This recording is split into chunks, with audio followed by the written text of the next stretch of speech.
Hello friends, welcome to my YouTube channel. So today in this video I am going to show you how to add a border to a photo on this device.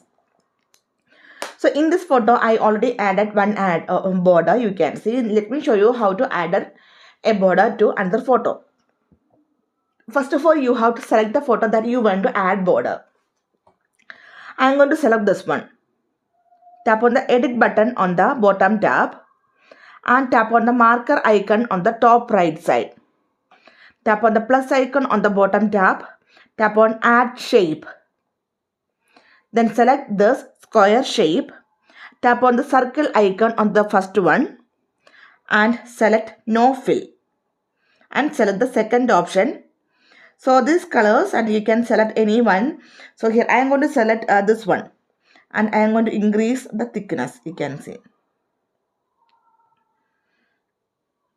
Okay.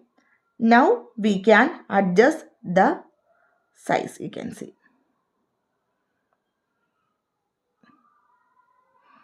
Okay, simply like this you have to adjust.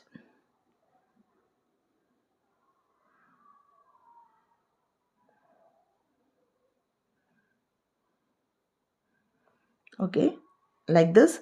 The other side also you have to adjust.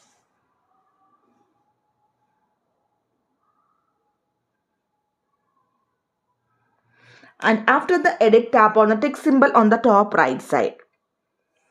Tap on done. That's it. Simply we can add a border. So hope you guys enjoyed this video. Thank you for watching. Thank you. Bye bye.